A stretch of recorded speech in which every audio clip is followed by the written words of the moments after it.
Hola, ¿qué tal? Les saludamos con el gusto de siempre en este programa de Jalisco Activo. En esta ocasión queremos que se quede con nosotros, ya que le presentaremos dos historias de artesanos quienes decidieron apostar por este rubro y que, por cierto, les ha funcionado como sustento para sus familias. Quédese con nosotros. Esto es Jalisco Activo.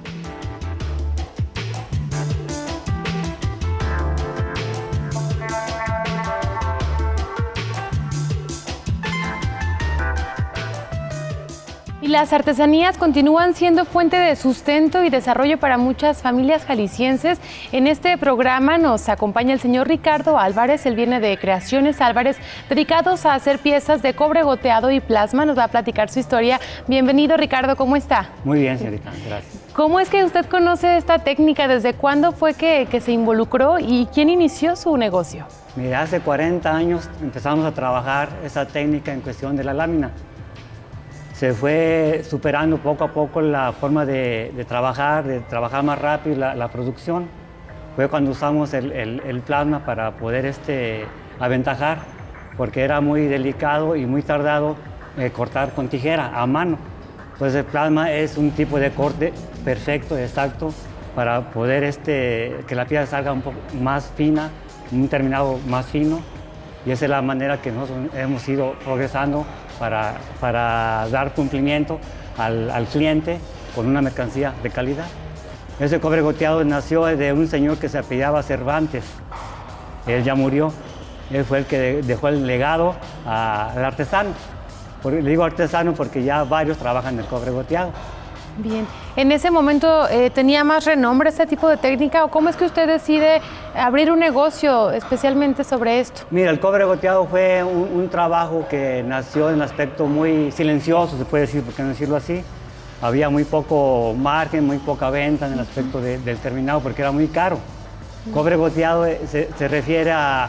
Se trabaja, digamos, el alambrito que es el cobre y gota por gota se va cubriendo la pieza que se va a hacer en ese momento. Conforme el proceso del cobre goteado es, digamos, es el corte con el plasma, es el abombachado y es vuelve al corte otra vez para poder gotear la pieza. La pieza va al cobre goteado con bronce. Bien, ustedes manejan todas las piezas decorativas. ¿Qué tipo de figuras son las que realizan? Mire, trabajamos, digamos, los soles. Hay soles de diferentes tamaños. Soles de 25 centímetros, soles de, digamos, de 80, soles hasta de 2 metros. Soles, digamos, como acabo de decir, son dos terminados, cobre goteado y nosotros le nombramos caramelo, que son dos terminados muy diferentes. El cobre goteado, el color que agarra el cobre goteado es el color natural del cobre. Ese no se pinta, ese sale natural, brota el color a base de puro calentamiento nada más. Qué interesante. Y el caramelo, ese sí se pinta. Es en un terminado brillante, muy bonito, un terminado muy fino. Don Ricardo, ¿ustedes han sabido llevar su trabajo a otros países? ¿Se han abierto fronteras? ¿Cómo inician ustedes a exportar? ¿A qué países? ¿Y cómo fue ese proceso de contactar a la gente, de proponerle su trabajo? Mire, siempre el extranjero viene últimamente, pero ya viene ya informado con quién llegar, y inclusive hasta el nombre. Ya. Hace 25 años una clienta de aquí de San Diego se contactó conmigo y empezamos a trabajar. Eso estoy hablando hace 25 años. Y ella fue la que empezó a trabajar el cobre goteado en Estados Unidos. Qué bien. Pues ella me contactó y empezamos a hacer pues negocio, ¿por qué no decirlo así, verdad? Entonces fue algo muy nuevo para ella, que hasta ahora ha dado resultado el cobre goteado. Muchas gracias, Ricardo, por habernos acompañado. Muy interesante su historia. De verdad, felicidades a usted y a toda su familia por esta noble labor, bonito trabajo que realizan, que los ha sustentado por muchos años y ojalá que sigan con esa mente creativa y que sigan adornando muchos lugares aquí en nuestro país. Muchas gracias. Gracias por servirles. Bien, tenemos más información aquí en Jalisco Activo.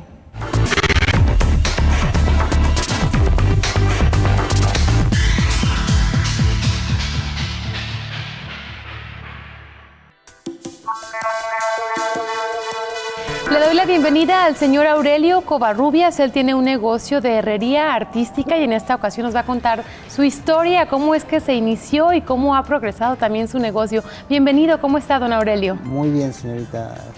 Pues aquí visitándolos. Gracias por acompañarnos. Sí, gracias.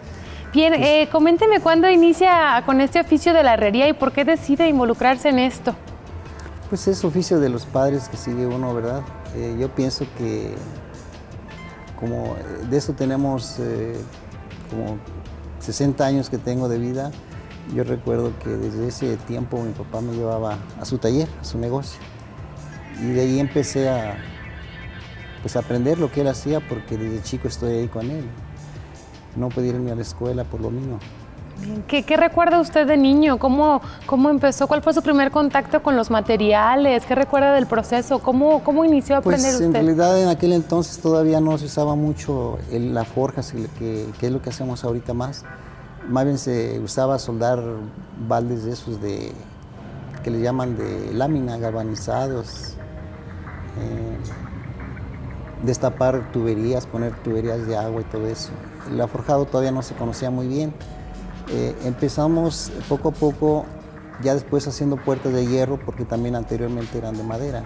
Se empezaron a hacer las puertas de hierro y con el famoso forjado que es ahora, se usaba mucho en aquel entonces, pero nada más en puras puertas. Después empezamos a usarlo en muebles, porque no era muy conocido. Y me acuerdo que como estábamos en San Pedro, después nos cambiamos a San Pedro, empezamos a hacer los muebles y un ingeniero que estaba por ahí, que tenía una alfarería en San Pedro, nos pidió que si no le podíamos vender artesanía a él porque él la mandaba fuera de aquí. Y sí le empezamos a vender a él mucho mueble y llegó el tiempo en que nos compraban hasta de 500, 400 piezas. Por decir, quería un juego de mesas con comedores. Nos pedían muchas y poco a poco se fue incrementando la forja. Pero la forja casi no era muy bien vista en muebles. Ahora sí, bendice a Dios, creo que sea. Y ahorita yo me cambié a Tonalá y creo que ahorita casi todo Tonalá hace mueble de herrería.